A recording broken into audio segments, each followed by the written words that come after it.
Good evening. My name is Julie McLaughlin. On behalf of the Board of Trustees and our superintendent, we welcome our community members, students, staff, and guests to the July 2025 regular meeting of the Lovejoy ISD Board of Trustees. The time is now 7:10 p.m. and the board is returning to open session. We are resuming our agenda at item number 4. There is no action to be taken on matters discussed in closed session, so we will proceed to agenda item 5, which is our opening exercise and pledges. Mr. Whaler.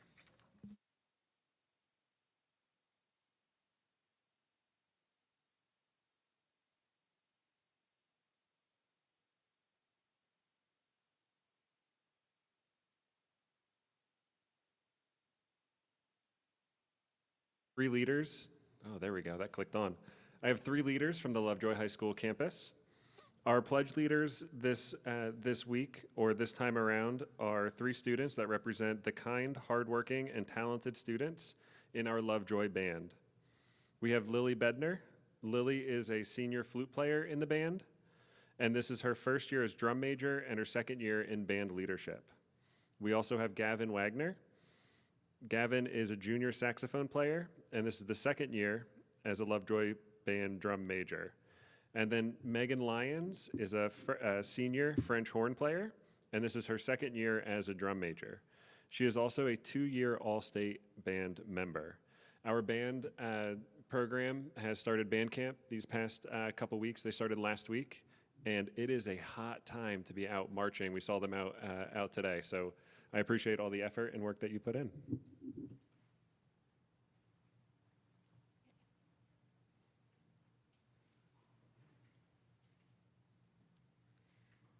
I pledge allegiance to the flag of the United States of America and to the republic for which it stands, one nation, under God, indivisible, with liberty and justice for all.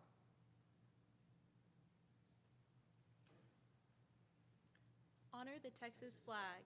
I pledge allegiance to the Texas, one state, under God, one and indivisible. If you'll join me in a moment of silence.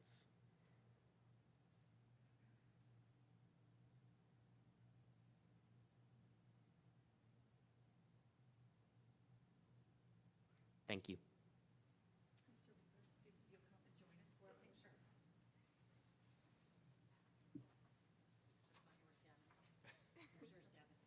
Thank you.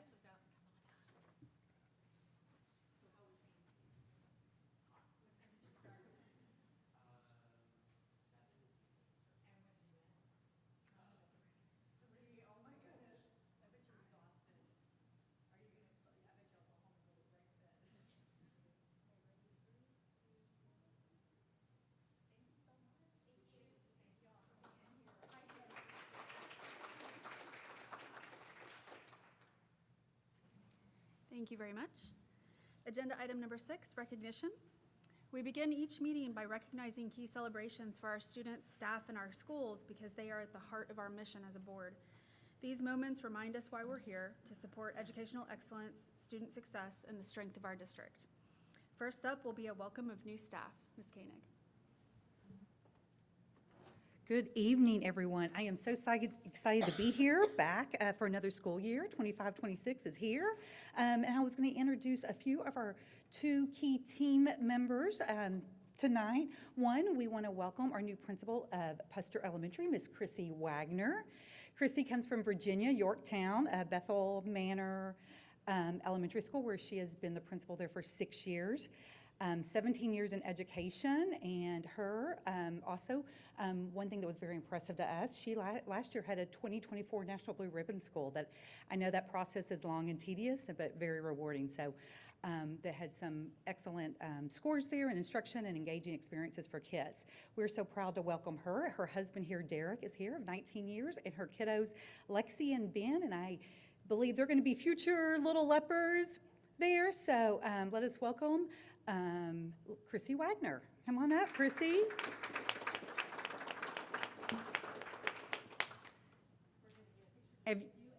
With your family.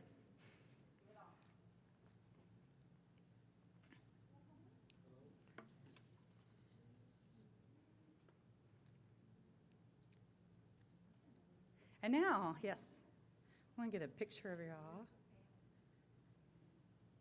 And we also understand that your twin sister's here tonight. Would you like to join them? Yeah.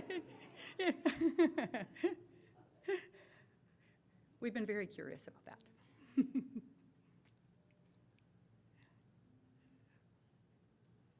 Okay, welcome Chrissy and Derek, Lexi and Ben.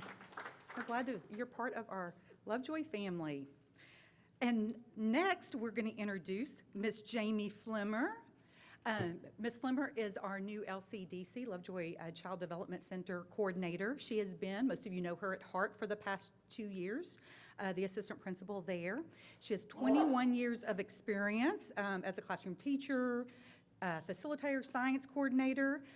She also has 3 children, and her claim to fame right now is she's about to have her 5th grandchild in September, and that will be 5 under 5.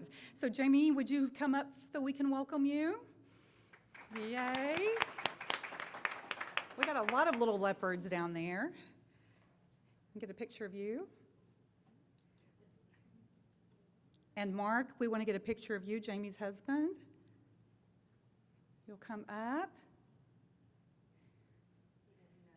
He didn't know he was getting his picture. You didn't give him a heads up? Yeah.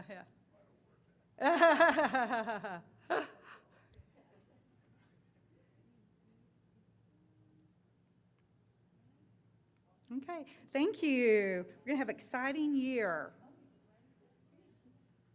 Thank you very much. Welcome to Lovejoy. Agenda item number 7, public comment related to July 28th, 2025 agenda items. Ms. Taylor, do we have any public comments? No, ma'am. Thank you. Next, agenda item number 8. Mr. Owens, would you please lead our invocation? Of course. If you would, please bow your heads with me. Dear Heavenly Father, so thankful for this evening, this opportunity to serve. Lord, we just lift up our administrators, our teachers, our parents, our families, our kids, all those involved in this school year, the preparations, all the work that's going in to get ready, and just pray for blessings upon everyone during this journey this year. We pray for success, joy. We pray for great things to happen for all those involved, and we're so thankful for all the service. Lord, watch over us tonight as we make decisions, and just be with us. In Christ's name, amen. Thank you. Agenda item number 9, Board of Notifications. Trustees, your board book for the meeting today contains notifications of new hires, resignations, public information requests, and our cabinet reports, including important information on back-to-school preparations. Are there any questions or comments on these items? Thank you. We'll move along. Agenda item number 10 is our consent agenda. So trustees, again, your board book for the meeting today contains consent agenda items, including prior meeting minutes and quarterly investment report. We did have a change to the meeting minutes for the June 16th special meeting. Those are in hard copy on your desk. And just for awareness, items D, E, F, G, and I are recurring items, and they include our required recapture payment of excess revenue to the state. Items H, J, K, L, and M are recurring MOUs for traffic support and various special education service placements. Are there any items on the consent agenda that a trustee would like pulled for further discussion? I just wanted a question for clarification. The MOUs, nothing substantially changed with any of the financials in those prior agreements? Okay, that was the only question I had. Appreciate that. If we are no further comments, I'll entertain a motion. I move that we approve the consent agenda as presented. Second. Hearing no further discussion, all those in favor? Aye. Opposed? Thank you. Agenda item number 11, Lovejoy ISD School Health Advisory Council, also known as the SHAC, Annual Report. Dr. Tinsley. Is just information, correct?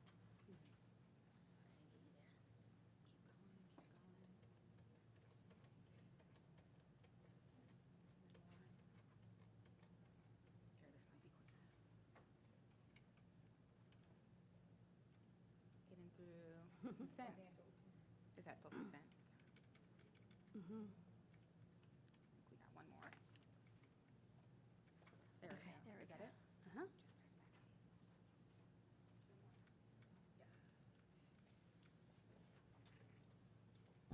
Good evening.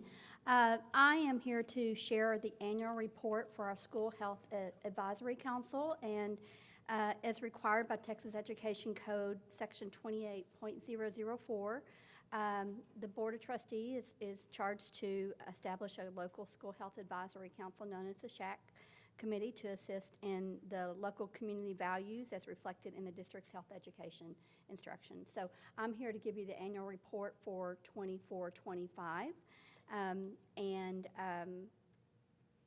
Just want to remind you that the report, the progress report includes the duties.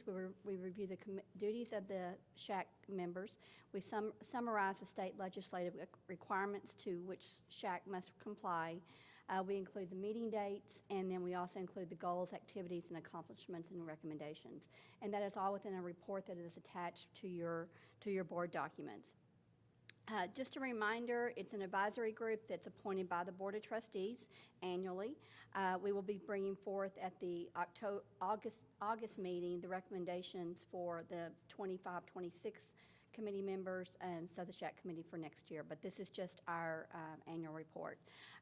So the majority of the members must be parents of students enrolled in the district and who are not employed by the district. So it's made up of parents, community members. We also have students on our SHAC committee and school staff. So duties include curriculum responsibilities, where the committee reviews the specific grade levels design that we have to designate in these areas here. I've noted the obesity, cardiovascular disease, and diabetes through a coordination approach with health education, physical education, nutrition, parent involvement, and also the use of tobacco. So our meetings during the year, we held 4 meetings, and those are the dates that are noted there on the slide. And then the goals, as noted, that we look for ways to assist students, staff, and community with establishing healthy habits and routines. We also look for ways to increase the communication around health and wellness in our schools. And then also we look for the social and emotional wellness impact on school health as well. So the accomplishments we do want to lift up, the committee did a deep dive into our district wellness plan and made recommendations as we finalized that during the last school year. They also reviewed materials that we were reviewing for bullying and cyberbullying that we have selected that we're using on our campuses. Also education on opioid education, and also vaping, and then we we have a collaborative effort with our PTO council to where we also bring programming for our parents and our students that is collaborated with the SHAC committee as well. So just any questions about the work of the SHAC committee in 24-25? I just want to thank all the volunteers that helped out. Okay, thank you. Thank you, Dr. Tinsley. Trustee, our next 3 agenda items will be related to our bond program and facility planning. Agenda item 12 is our 2025 bond update. Mr. Percival, Mr. Bowman.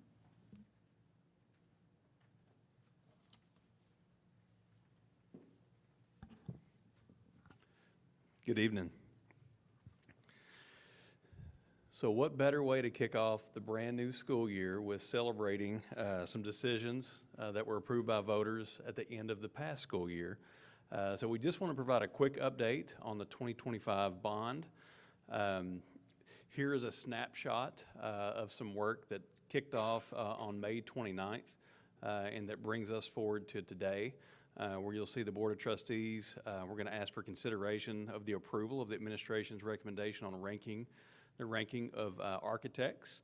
We'll do that here in a little bit. And then also trustees considering the approval of an order authorizing the issuance of that first bond issuance coming forward. And then August 15 marks the earliest that the district can issue debt and receive funds. So we're tracking right along there.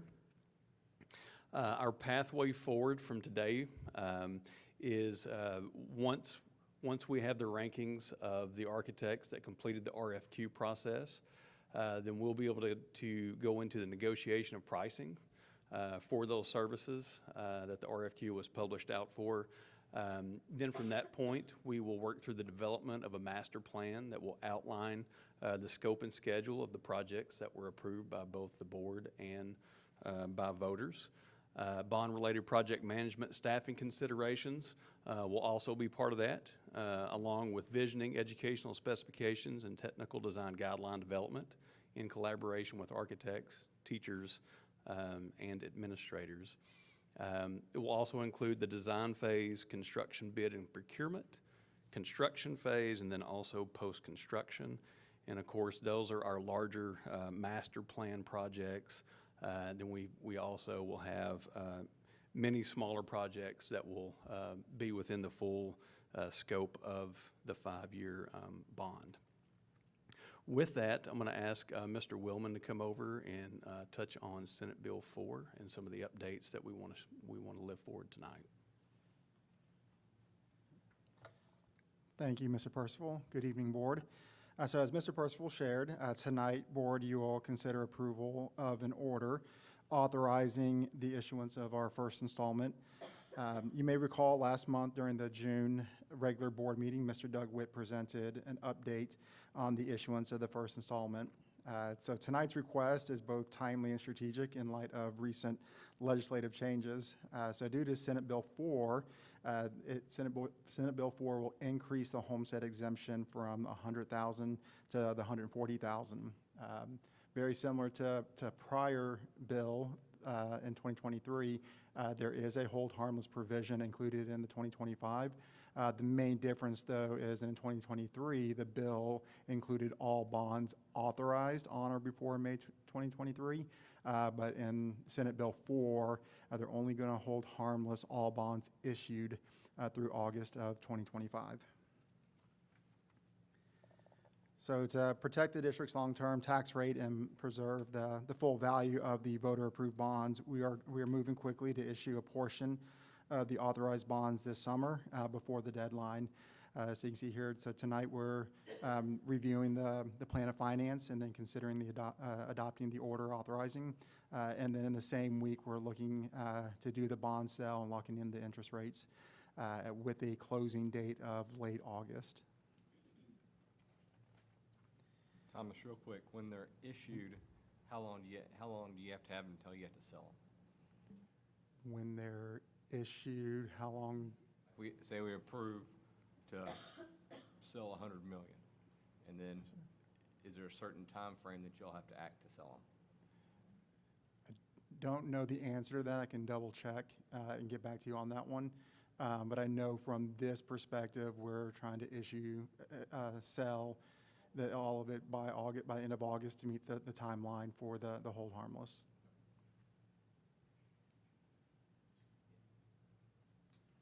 So as you can see here with the first installment, it's going to include projects from each of the approved propositions, A, B, D, and E, totaling amount of $80,335,000. So with this issuance, the INS tax rate will remain at 50 cents, and it is consistent with the most recent certified values that were published at the end of the day last Thursday. The amortization schedule is going to be consistent with the various types of assets being financed. So you can see here with technology, we're only going to amortize that amount over 3 years. Then we look at the capital items over 10 to 15 years, and then the facilities 15 to 30 years. So that's going to be mainly thinking about like your transportation and maintenance facilities that would be in the 15 to 30 year range. So with that being said, I'm going to hand it back over to Mr. Percival. Thank you, Mr. Willman. So the proposed bond installment will be allocated to obviously fund a variety of voter-approved projects across the district. Those include items that are campus safety and security related, mechanical, electrical, and plumbing systems district-wide, along with roofing systems, landscape and irrigation, transportation, concrete repairs and replacement across the district to help mitigate some of the identified areas. Technology, both infrastructure and devices, again, across the district. with the exception of the administration building. And then planning and design for transportation and maintenance for the high school renovation, Hart renovation, and the addition of a wrestling practice gym over at the high school. And one thing I do want to make mention of is that all projects will be presented to the Board of Trustees for consideration and approval before work proceeds. Once the district engages with an architect, we'll begin mapping out and strategically bundling projects to make sure that we're maximizing the value of our bond dollars. I know that was really quick, but we're happy to answer any questions that you guys may have about the content shared. Thank you so much for the update. As far as the remaining bond funds from the prior bond, I think it's about 9.8 million. Will we be updated as to what we're doing with that, or is that all incorporated into the projects you're bringing forward? That's a great question. So the plan is for our August meeting, we'll be kind of diving into some items that were either A, not included in the bond proposition from the bond planning committee, but that we need to have a plan for, or maybe items that were brought forth and not approved by voters. The need doesn't go away, and so we're going to dive into those a little bit deeper in August so that we have a plan moving forward where we would utilize potentially those 2014 bond funds, again, pending board approval. But those would definitely be separate from what we're talking about tonight. What's the process that you've been going through to prioritize and kind of come up with this long-term timeline for the total bond package and how these initial items were picked to be first? Sure. So if you'll notice, there are categories that were shared that will be included in this first installment, but not specific items, other than three main specific projects, that being the architectural renovation of Hart, the high school, the addition of the wrestling practice gym over at the high school, and then the complete demo and reconstruction of transportation and maintenance. Everything else will be basically designed out once we engage with an architect to make sure that the work that we do is not counterproductive to future work that we have here in the district, knowing that the scope is going to be over a 5-year time frame.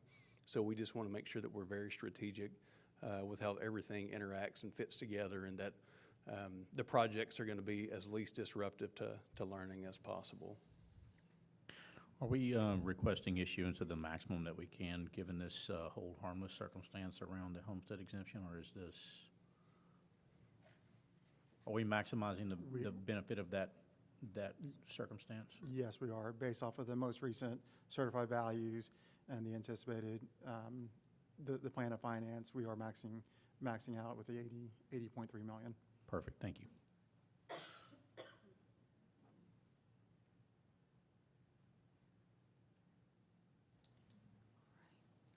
No additional questions, then we can move along to agenda item.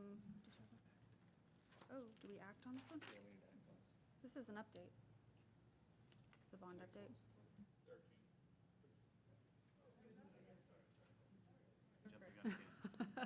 Agenda item 13 is to consider an act on an order authorizing, among many things in this list, the issuance and sale of bonds.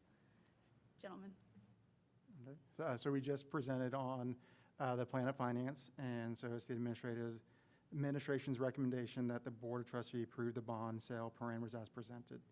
And the motion approval language is listed in your board book. I have the language unless there's other questions or discussion.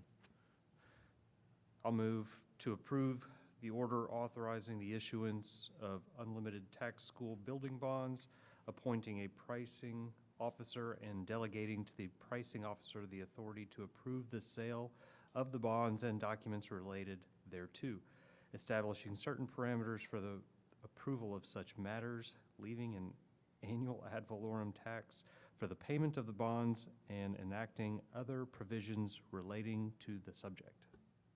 Second. We have a motion and a second. Is there any additional discussion?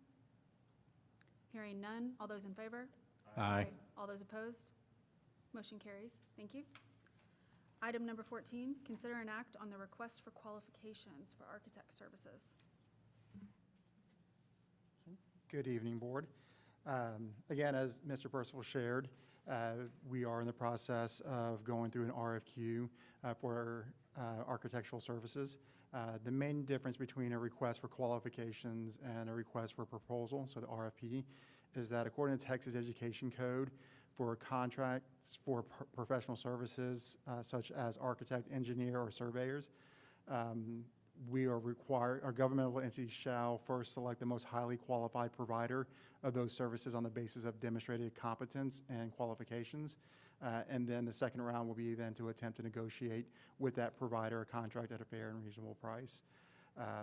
So we're in the first stage where we've, back in June, we released the request for the qualifications, and it was open and closed on July 4th, where we had 5 architectural firms respond. What we looked at as far as the criteria for the qualifications was the firm and individual qualifications, the capacity to perform the work, prior experience with Lovejoy ISD and other Texas school districts, and then the different references. So based on that, the committee ranked the architectural firms as such here. So VLK listed as 1, second Glenn Partners, then PBK, Brown Reynolds, Watford Architects, and then LBL Architects. So with that being said, happy to answer any questions.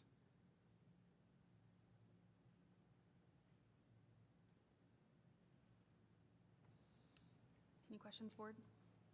So if this is approved, you'll negotiate with the highest ranked? Exactly. So we'll start at 1. We'll start with VLK once approved. And then if we can't come to agreement there, then we'll move on to the next one in line. How many were on the committee that went through this process? It was 3 of us on the committee.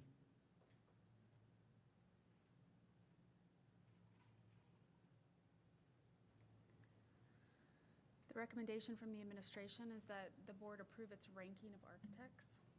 I'll entertain a motion. So moved. Motion. Second. I have a motion and a second. Are there any additional discussion? Hearing none. All those in favor? Aye. Opposed? Motion carries. Thank you. Trustees, the next several agenda items will be related to legislation passed during the 89th legislative session and any budget updates or policy changes that are driven by those legislative changes. First up, as agenda item 15, our administration team has prepared a legislative update for the board and for the community. Ms. Cordell. Thank you, Madam President and Board. The 89th legislative session ended, the regular 89th legislative session ended with over 500 education bills being passed. So we are now in the process of interpreting that new law and moving towards implementation. With the number of new legislation related to education, it would be impossible to cover that all this evening in this board meeting. So over the next few months, you will hear legislative updates from us on these matters. This will also give us the opportunity to hear from the Texas Education Agency on rulemaking, as well as from our attorneys on legal interpretation. But we do have a school year coming, and we want to make sure we are in compliance with these new laws and that we are taking the action to move towards implementation. So we will now have a presentation from our executive cabinet updating you on those that are relevant and timely to the start of the school year. Thank you, Superintendent Cordell, President McLaughlin, and Board of Trustees. Good evening, and thank you for having us. Myself, on behalf of the Cabinet, will just do a quick overview for you of legislative updates regarding the 89th legislative session. We do want to start with bringing you back to the priorities that you adopted last school year. We want to begin by recognizing your thoughtful and insightful legislative priorities, which served as a very important guide throughout the session. A special thank you goes to each of you, the Board of Trustees, and also the Legislative Subcommittee for your time, dedication, and active engagement during the session this past school year. Your efforts helped us keep the community informed and the district's voice represented at the state level each month. But however, as we move forward this new school year, Our focus shifts, like Superintendent Cordell said, to legislative engagement, from that to district level implementation as new laws take effect. So this is just kind of a recap of the last school year, those that served on the subcommittee, the amount of presentations that were presented, the capital visits, and level of engagements. And as Superintendent Cordell said, over 500 education bills passed. Many of them are quickly in effect September 1. So teams are currently reviewing and in the process of executing and potentially implementing should those get come into effect. And then this presentation just provides a very high-level overview of the several key House and Senate bills, including those, for example, House Bill 1481, Senate Bill 12, which address students, parents, and updates to public meetings. And so the district is working tirelessly to meet the compliance while still providing our students with the best educational experience. But with that, instead of going through each one, we'd be happy to answer any questions that y'all may have about a specific bill.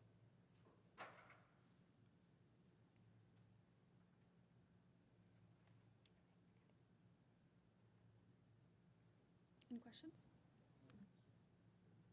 Hey, I know there's a lot of updates coming down the line, and sure do appreciate the amount of time that you guys are taking to understand all this and get ourselves ready as much as you possibly can. I know it's almost impossible considering we don't even know what all the rules are, but I'm looking forward to it. Appreciate the update. I think it's informative for the board, but also for the community as they go through the enrollment process, as they go to meet the teacher and they hear new rules and new expectations, changes to code of conduct, et cetera, that they would be able to tie that back to the legislative action that took place in Austin this past spring. And I would just add that there's kind of 3 phases that we're working off of. Number 1, things that we need to approve that pass the legislature that need to be in place before the school year starts next week. There are some bills that take effect in September, on September 1, and so we're working off of that timeline as well. And then we do anticipate TEA coming up with rulemaking provisions for all of the legislation and interpretations of what the legislation means, and that process can oftentimes bleed into October and November. So we're going to do some things about policies to put them in effect before school starts and the September 1 effective date, and then knowing that there might be rules and interpretations that come out from TEA later on in the year. There may be some modifications, and we'll take those up as necessary. Thank you very much, Ms. Taylor. Next, as agenda item 16, our board legislative subcommittee will update us on the status of this special legislative session. Mr. Janes, Mr. Wood, and Mr. Owens. Thank you. So the governor did call a special session, started a week and a half ago or 2 weeks ago, and or no, just a week ago. They've been in session for a week already. I think I saw 200 plus bills have already been filed for the special session. There were 18 specific agenda items that the governor put on the list for the special session, which is a lot to tackle because they only have 30 days to do so. So obviously with 200 bills filed already, they're already working fast. Similar to the logistics of the regular session, this session seems to move very quickly as far as when bills are filed and then hearings are scheduled and action is taken. So you have to be really paying close attention to see how fast things are moving. There are quite a few bills that could potentially affect education coming out of this special session as well. So we'll be monitoring that and hopeful. There's some things that got close to the finish line in the regular session regarding some of the updates that they were proposing around accountability ratings. People refer to that as the A through F ratings of school districts. There's a lot of they're looking to make improvements to that system. So we'll see if that gets across the finish line here in the special session. That's one we'll be monitoring closely. A couple others related to property taxes, some safety and security items, different things around what they're calling the taxpayer-funded lobbying bills. So those are all things that could definitely affect how we interact with our legislators and how we're updated on what's pending legislation. So more to come on that. Another reminder of our local representatives if you have questions or feedback, but more updates to come. And like Jeff said, a lot of things still in motion with pending implementation and TEA rulemaking and seeing what comes out of the special session as it unfolds.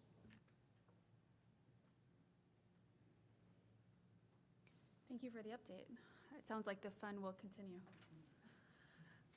Next, agenda item 17, we will consider an act on the 2025-26 budget amendment number 1. Mr. Willman. Budget Amendment 1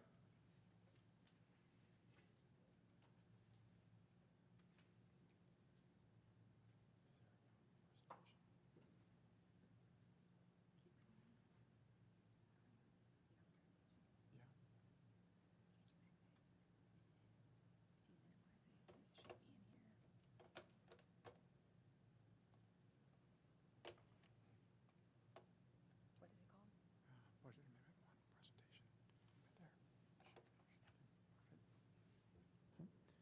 there. So, good evening, Superintendent Cordell. So tonight we are presenting on Budget Amendment number 1 for the 25-26 school year. So budget amendments typically fall under kind of routine updates within the consent agenda, but tonight we wanted to present the update to the FY26 approved budget based on the 89th legislative session and the additional guidance and clarifications provided over the past month.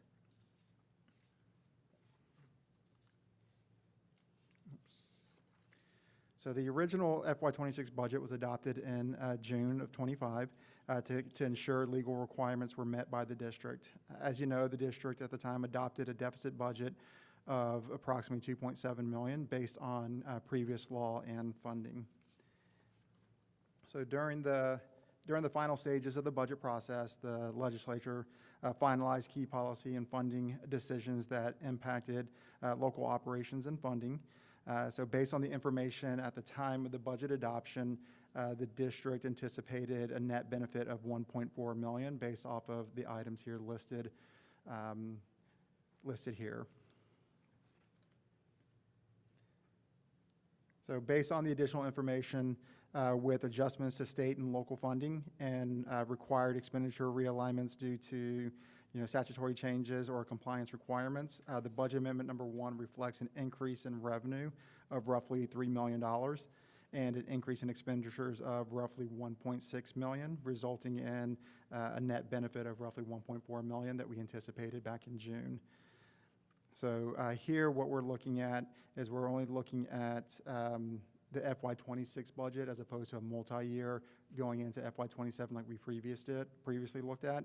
The main reason is we're still seeking guidance and waiting to hear from TEA on some of the additional funding that won't begin in the current fiscal year, but will begin in the following fiscal year, 26-27.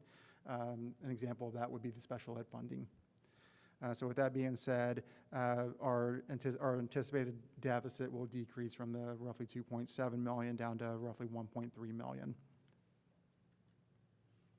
So here is just the functional budget layout that we're required by law to approve. And then as far as next steps, so tonight we're proposing the Budget Amendment 1 that incorporates the new legislation. And then with the certified values being released last week, we'll submit that to TEA, and then they will use that to calculate the new maximum compress rate. And then we'll bring forward in the August regular board meeting the new tax rate for adoption. I assume we should expect several of these amendments since we're still figuring out all the state laws. Absolutely. As we learn more, we'll bring forth and we'll try to minimize the number of amendments that we bring and gather as much information up front before we bring it forward. And just for clarification, this budget amendment does not include the funding allocated for special education services because we don't know what those are going to be yet because they're need-based and student-based. That's correct. And from my understanding, the new special ed formula won't kick in until the 26-27 year anyways. So we wouldn't see any impact in the current year for that.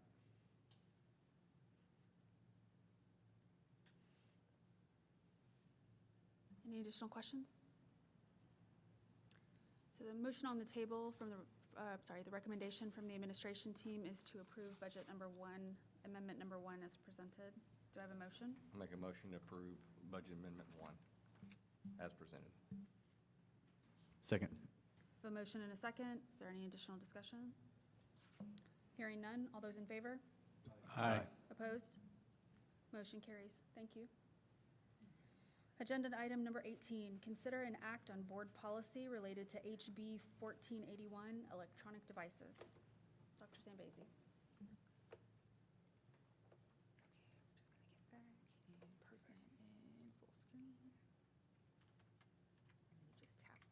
Perfect, thank you.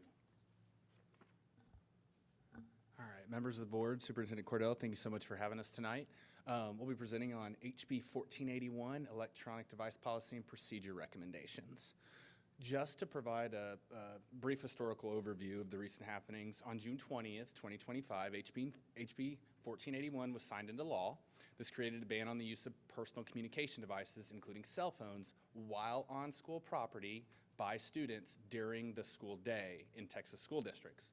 The Board of Trustees of a school district, or the governing body of an open enrollment charter school, is now required by law to adopt, implement, and ensure the district or school complies with a written policy prohibiting a student from using a personal communication device, or PCD, while on school property during the school day. Some examples of PCDs would be, of course, cell phones, telephones, tablets, smartwatches, radio and paging devices. And so, I wanted to start, provided to you in your binders as well as earlier communication.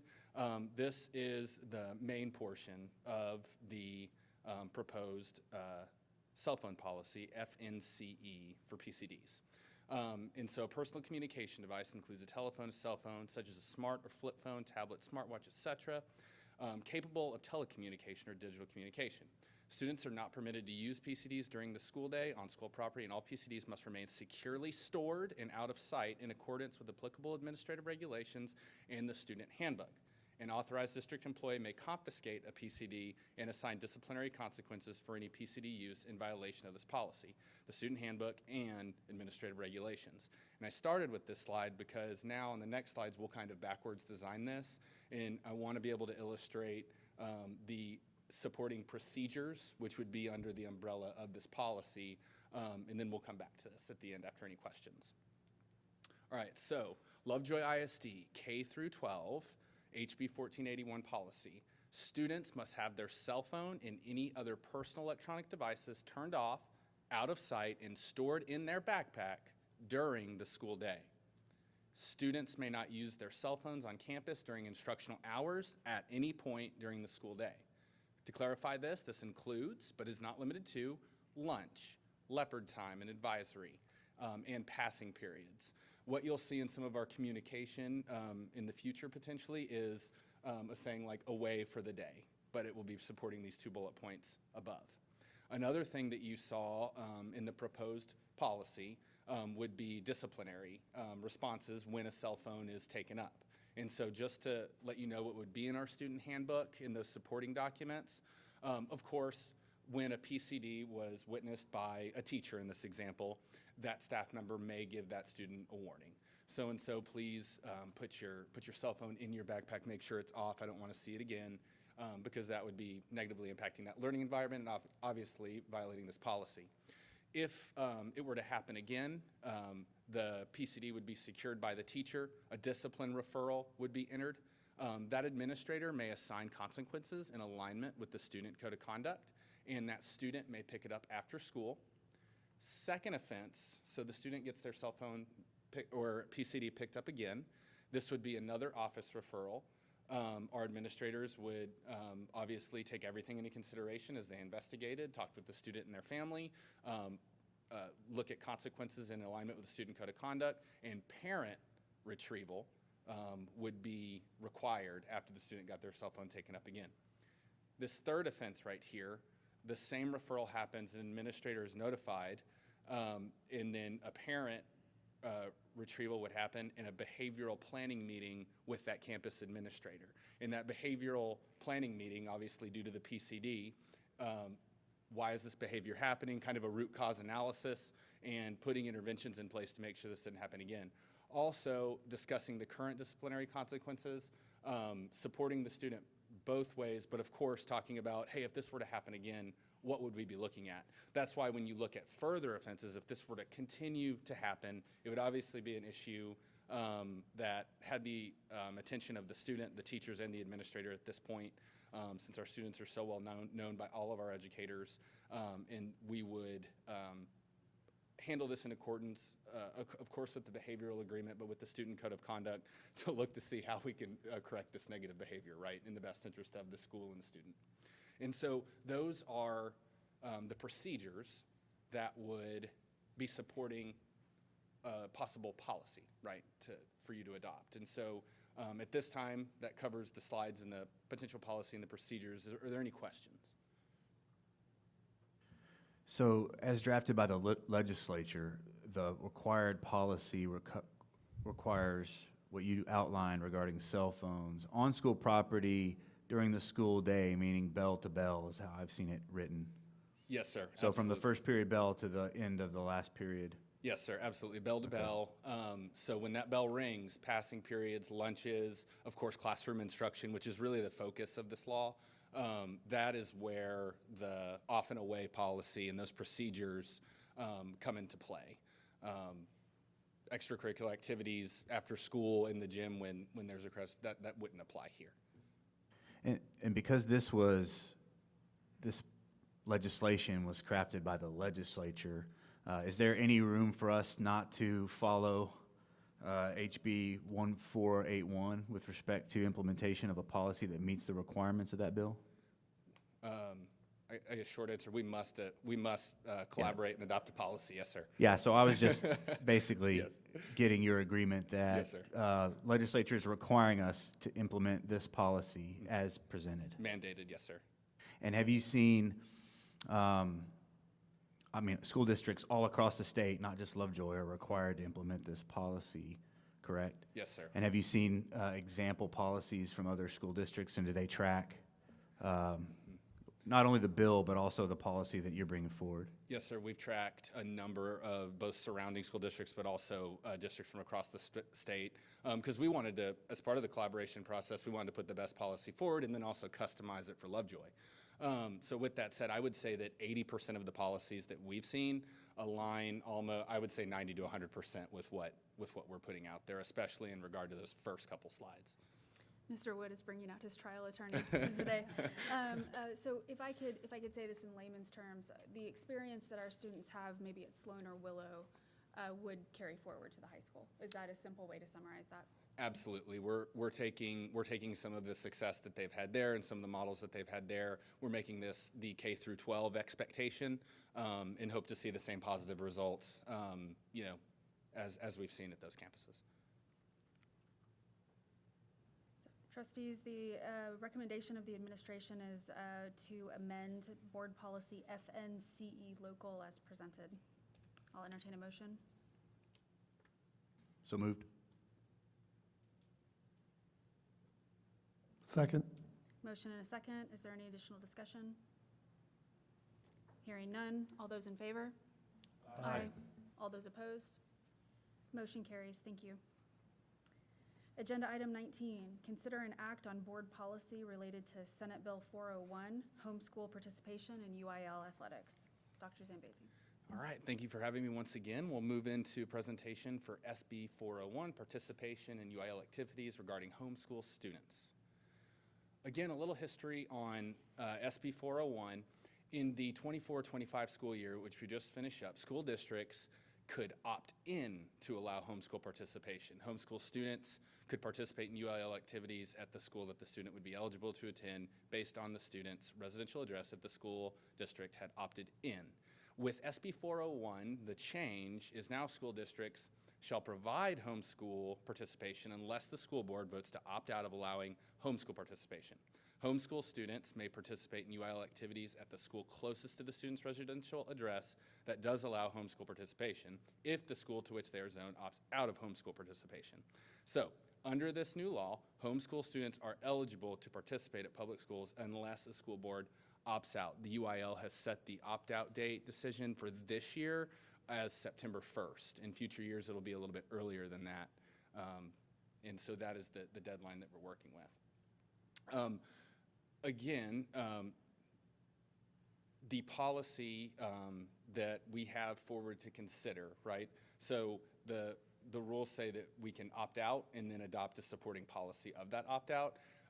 Provided in your binders was a full policy recommendation and in previous notifications, but a student, what FD Local, which we're looking at here, would say is a student enrolled in a private school, including a homeschool, shall not be eligible for concurrent enrollment in the district, nor for participation in curricular or extracurricular activities, except as required by law.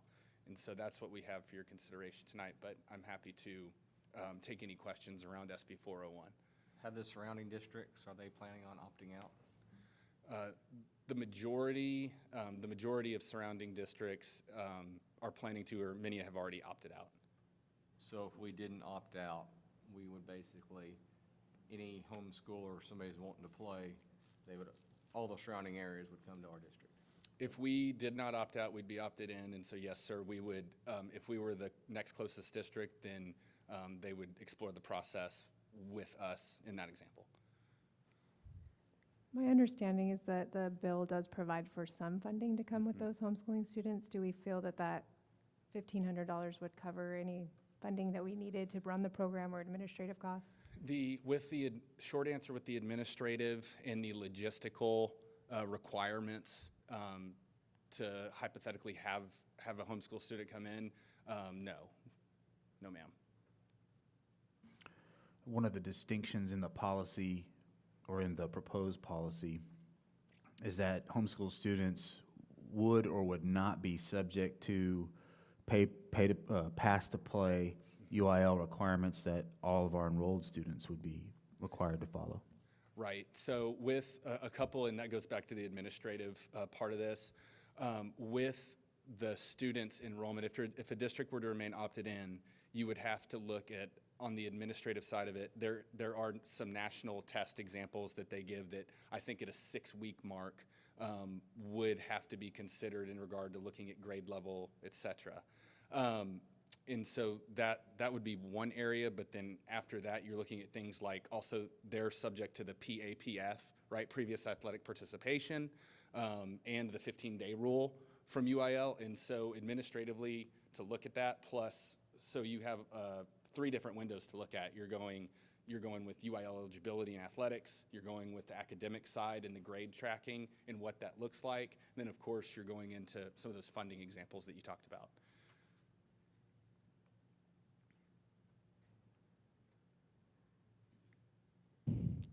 I move that we,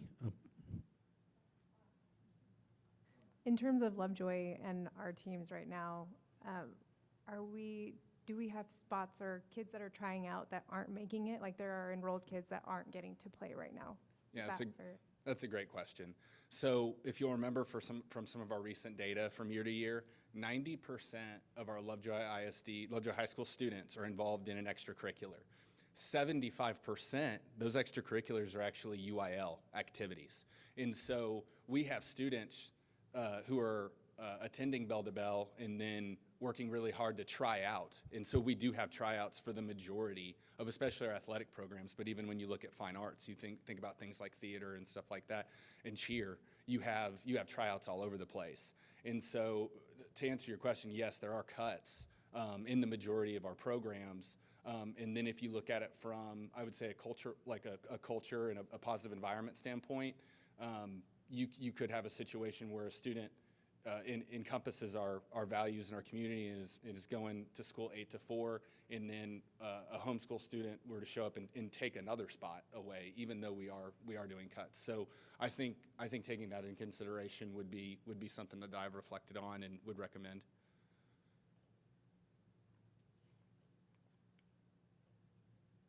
I couldn't agree more with the recommendation. The culture component of it is substantial beyond the numbers. And the number of kids who are really working hard in the classroom, meeting the culture expectations and our graduate profile, still, many of those aren't able to achieve an opportunity to participate on a team just because of the sheer number that we have participating in these activities, which is a blessing in almost every way, but is tough in many cases. So I can't imagine bringing in someone who doesn't have that same rigor and that same structure that they're having to adhere to, and then taking a spot away from someone who has been doing those things. It's, it's not just about winning, it's about the overall picture and experience. So I'm happy to make the recommendation that we adopt this policy as presented. Board, is there any additional discussion or a second to the motion? Second. I have a motion and a second. Is there any additional discussion? Hearing none. All those in favor? Aye. Opposed? Motion carries. Thank you. All right. Agenda item number 20, consider an act on board policy updates recommended in TASB policy update number 125. As background, policy review and recommendations is a service provided by the Texas Association of School Boards to help us ensure that our policies are current and compliant with state laws and other best practices from around the state. Ultimately, though, local policies are owned by the board. The board, this is a follow-up item. We first reviewed the proposed updates to these policies at our June 16th, 2025 board meeting. And tonight, the item before us is for consideration and action. Are there any additional questions? If not, I will entertain a motion to board policy EI local, FDE local, FEC local, and FFAC local. So moved as presented. Second. Motion and a second. Is there any additional discussion? Hearing none. All those in favor? Aye. Opposed? Motion carries. Thank you. So now that the board has acted on various local policy changes, we will now need to consider updates to our student code of conduct. Agenda item 21, consider an act on the 2025-26 student code of conduct. Dr. Zambezi. All right, thank you once again. We will move into looking at an overview and some highlights of the 25-26 Student Code of Conduct.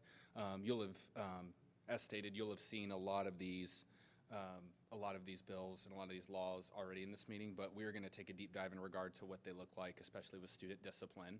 And so some of the main players, I should say, in regard to what yielded numerous changes to the Student Code of Conduct updates following the 89th legislative session was HB 6.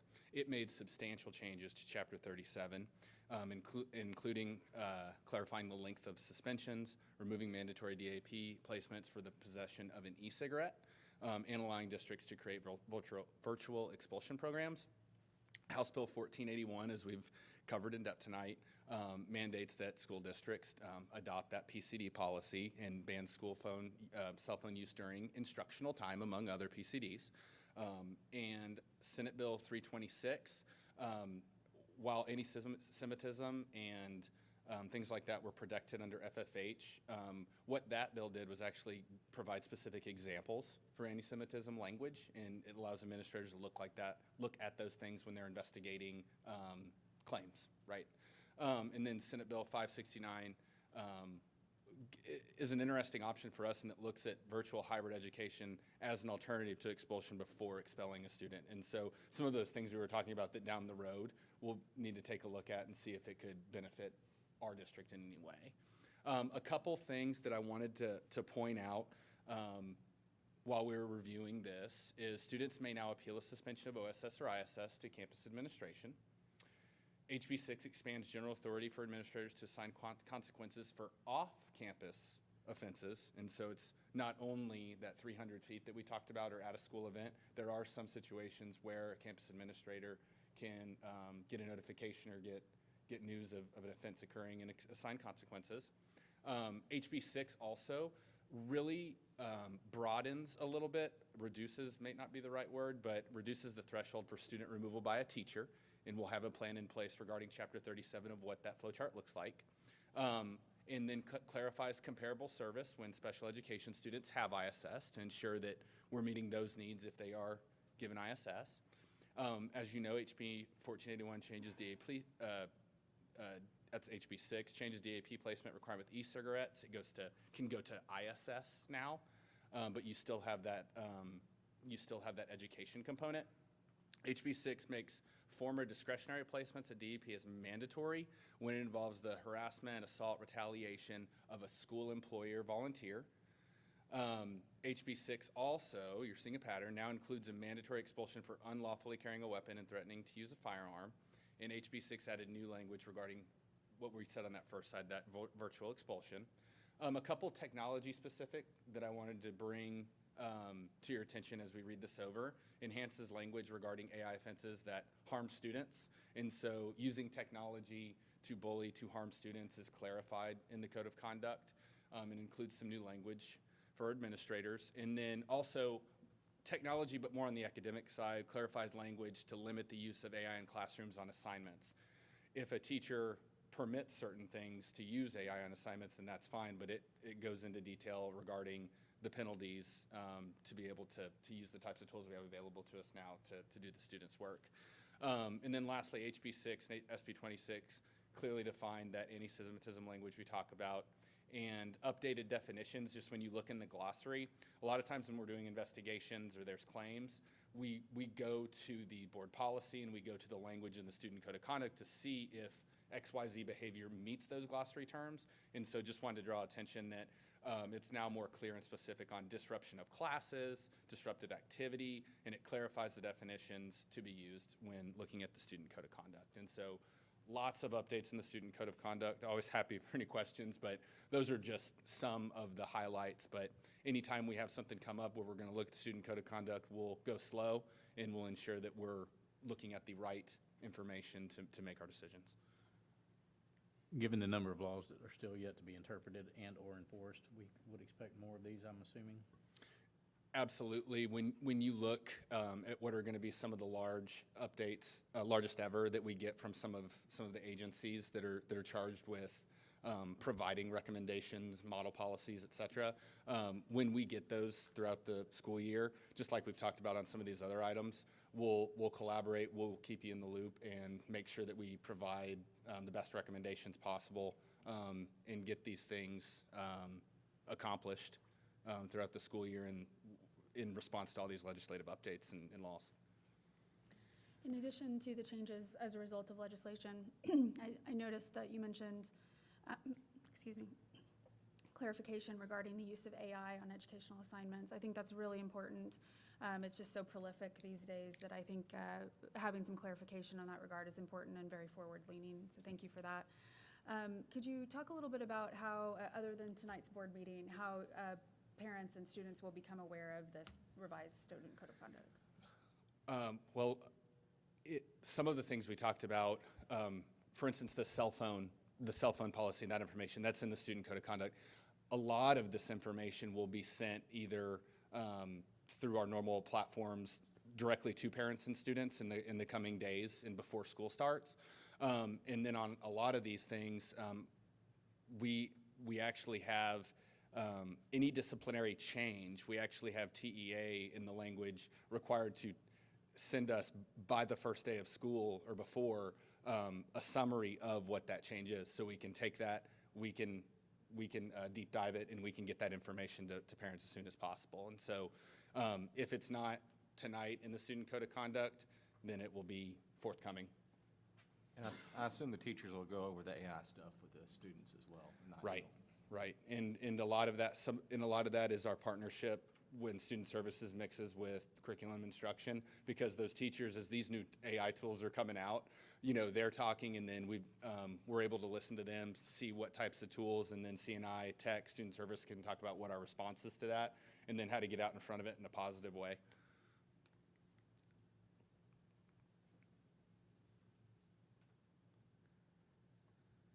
Any additional questions?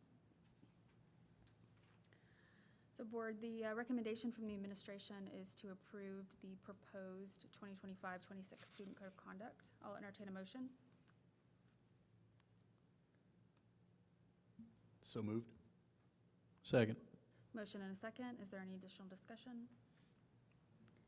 Hearing none. All those in favor? Aye. All those opposed? Motion carries. Thank you. Thanks. We are now at agenda item number 22. Consider an act on the open-ended instructional materials transition plan. Board, this is a required implementation item under HB 1605. Dr. Tinsley.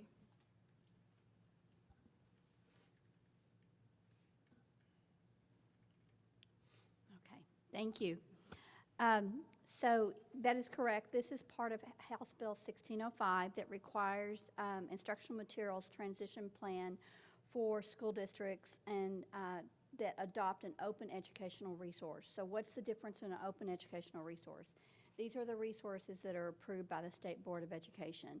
So as of right now, there's not a whole lot that are approved on that list. We anticipate it will be growing over time. So this is the first time that we've come forward to request the board approve the transition plan. So Lovejoy ISD adopted Bluebonnet Math, as you recall, back in the spring, and that's for K-5 classrooms. So that's our primary instructional resource. So what the bill requires is that the plan is designed to provide just a good transition of the implementation of any new instructional materials, which is, it's just good practice anyway. This is just more of a formalized plan that we bring forward to the board to approve. So there are some action steps that are required to be included in the plan. We set goals. We create conditions for success with implementation. We lead to what we call internalization, to where teachers are able to really understand, have a deep understanding of the instructional resource and how it applies to teaching and learning in their classrooms.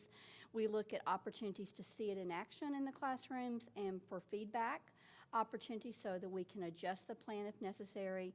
And of course, there are assessment strategies included. So just some of the components that you would want to, you have the action plan, you have a copy of that. We want clear communication so that stakeholders understand the change process. We started this back in the spring. In May, we actually had a day that we had teachers in and we had the publisher come in and go over the resource much more in depth. And tomorrow, as a matter of fact, we are going to be doing training with our teachers, our K-5 teachers in math in this resource. We want to ensure that there's a planning and instructional plan, clear expectations for the implementation and how to use the materials, what those expectations are going to be. Processes for communication. And if we do have to modify in any way, we would always have a process to make that public and transparent. And then professional learning is a big piece of this transition plan. So I'm not going to go over all the steps here. The plan even includes, you have a copy of the plan itself that is much more detailed than this. But again, you're going to see the implementation of the framework and the goals. We create conditions for success, which we design that through our master scheduling, instructional calendars, staff members on the campus that can provide support for teachers through the planning and implementation process. It's not just that they receive this at the beginning of the year, it is ongoing.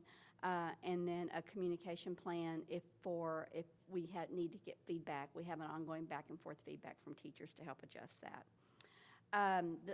Leading to the internalization, and then when we're talking about step 4, observation and feedback practices, that's where our team would actually, along with campus principals and sometimes teachers, to where we would actually go into classrooms or planning sessions and see it in action and gather data based on how the implementation is going, and then an assessment strategies are built in throughout the school year as well as a summative.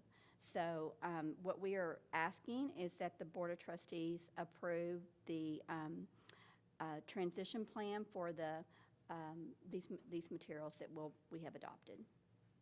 Are there any questions? I know HMH is not an open educational resource, but would we have some type of transition plan for that because it's a new resource? We do, and that's where we do some of this naturally anyway. This is just more of a formal documentation process that we put in place. HMH could possibly end up being an open educational resource in the future. So if that does happen, then we would come forward to present a plan for your approval as well with the implementation. How long is a resource considered new then? Because we would have already been using it for a year. Anytime we would adopt something that would be on the, considered an open educational resource, we would still have to have a formal plan approved by the board.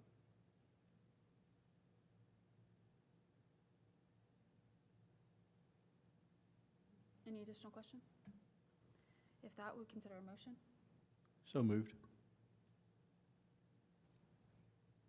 Second? Motion and a second. Is there any additional discussion? Hearing none. All those in favor? Aye. Opposed? Motion carries. Thank you, Dr. Tinsley. Agenda item 13, consider an act on the district professional development plan for compliance trainings. Board, this is another required implementation item under board policy. Ms. Yes, Koenig. according to board policy DMA legal and DMA local, and the continuing education and training clearinghouse, the Board of Trustees shall review the clearinghouse of information regarding continuing education required trainings for all staff. We're asking that you consider an act on the 25-26 Lovejoy IC Professional Development Plan for compliance trainings. I also gave you an Exhibit A there to look at the required trainings. By all means, this is not all the required trainings. There's many, many more. However, this is the one that you must, the minimum standard of legally adopting according to the clearinghouse that we do. There is a list, a timeline, and a provider there. Some of them TA or Vector or UIL. As you can see, some of the auto injectors are district nurses. We really want to give that training in person.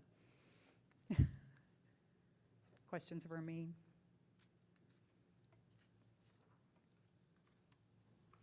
Any questions? The recommendation from the administration is to approve the plan as presented. Do I have a motion? So moved. Second? Motion and a second. Is there any additional discussion? Hearing none. All those in favor? Aye. Opposed? Motion carries. Thank you. So board, as we come closer to the end of our meeting tonight, the next several agenda items will relate to board organizational items or annual board duties. So agenda item number 24. Consider an act on an update to the superintendent contract. So one of the most important things that a school board is charged with is the selection, hiring, and evaluation of the superintendent.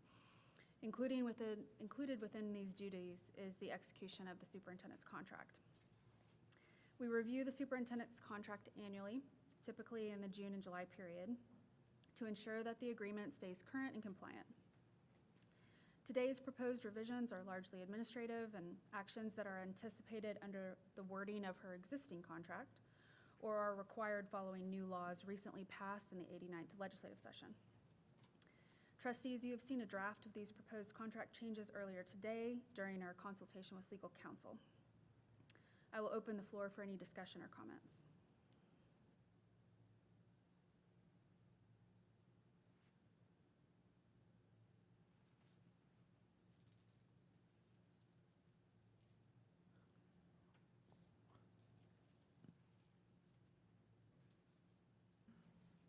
So it's just my understanding that we're taking the existing contract and amending it in a few respects. Number one is increase of the term, I believe. Also, with HB2, there are salary adjustments that are coming toward our teachers and staff, and those will be included in Katie's compensation or the legislated increases. I would want to point out that in years past, she has declined those, so very generously and very conscientiously. So these are basic adjustments pursuant to HB2. And then there's some language about outside consulting and speech giving and things like that. So those are minor changes only. So as with any superintendent contract, that contract is required by law to be made publicly available. So I expect that will be the case again this time. Yeah, the clarification in the contract consistent with the contract we adopted last year, which was subsequent to an evaluation we did benchmarking her compensation against peer districts. That compensation study yielded a result of some opportunities that we had to enhance Ms. Cordell's compensation at the time. It also gave us this ability for her adjustments to be tied to compensation to our the rest of our employees, which is what we're formalizing tonight and then clarifying, which she would have gotten anyway regarding to the contract, but to be transparent and clear, we're updating the contract publicly here tonight and then setting forth the ability for that change to occur automatically going forward. So I move that we, You said that a lot better than I did. sorry. All right, I move that we adopt the contract as presented with the amendments. Second. We have a motion and a second. Is there any additional discussion? Hearing none, the motion is to approve the contract. All those in favor? Aye. Opposed? Motion carries. Thank you. Thank you, Mr. Cordell. Madam President, I have a motion here. I learned something at SLI. We've been going for about 6 hours now, so I make a motion to adjourn. And, Adjoin? Adjoin. Adjourn? No, adjoin. And I'm making a motion here, and I recommend we schedule the remaining items another time. Unfortunately, Mr. Wheelis, there is no second to your motion.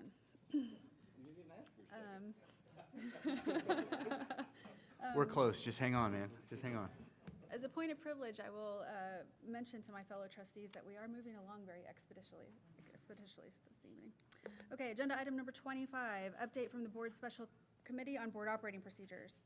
As a refresher for our community, our board operating procedures are the protocols adopted by the Board of Trustees that define how we conduct our business, covering meeting conduct, roles and responsibilities, decision-making, and governance practices, so that we ensure we're transparent, consistent, and effective. At our June 4th workshop, the board formed a special purpose subcommittee under Board Policy BDB Local to review our board operating procedures and recommend improvements. Since then, the committee's met 3 times and produced a set of draft recommendations for your consideration. I'll turn it over to my colleagues, Mr. Bobo and Ms. Stock, to give you an update on our progress. Yes, thank you, Julie.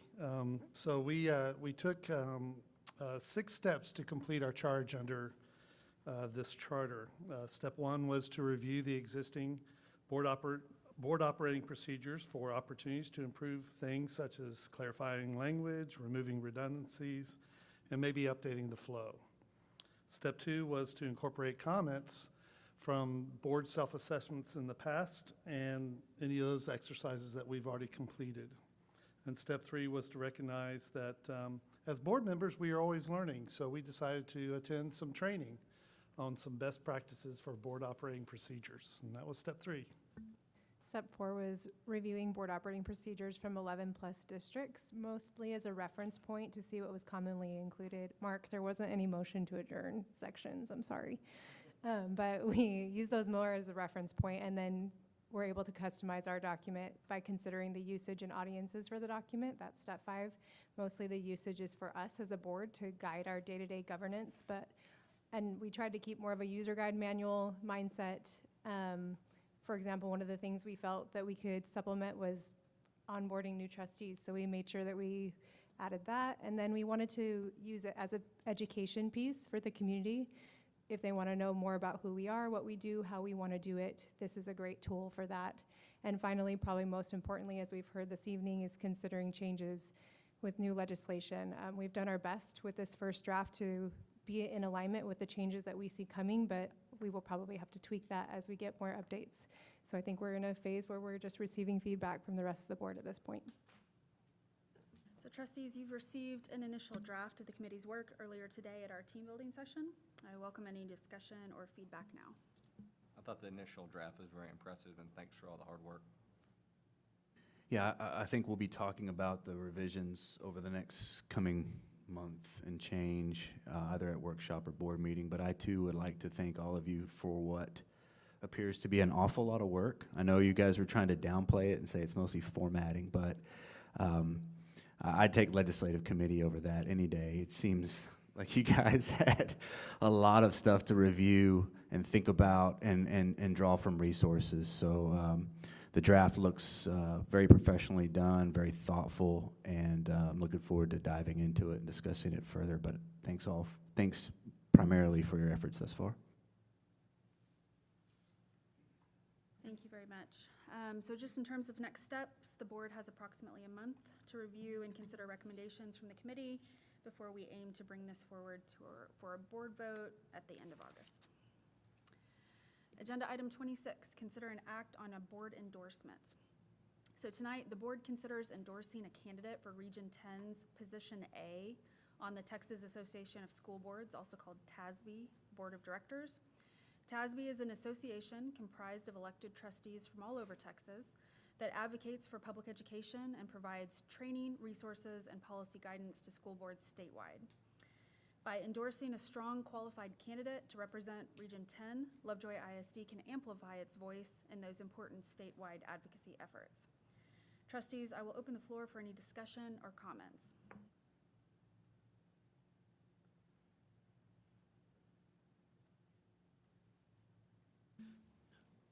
Yeah, give me just a minute. I've lost his name.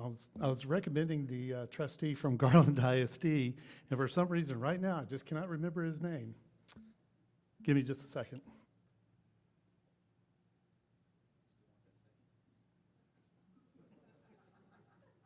I actually talked with him, met with him at another event, and was very impressed with his resume, and he's got a deep experience on a school board at Garland, and for some reason, just can't remember his name. Is his name motion to adjourn? Yes, it's Robert Selders. Sorry about that, gang.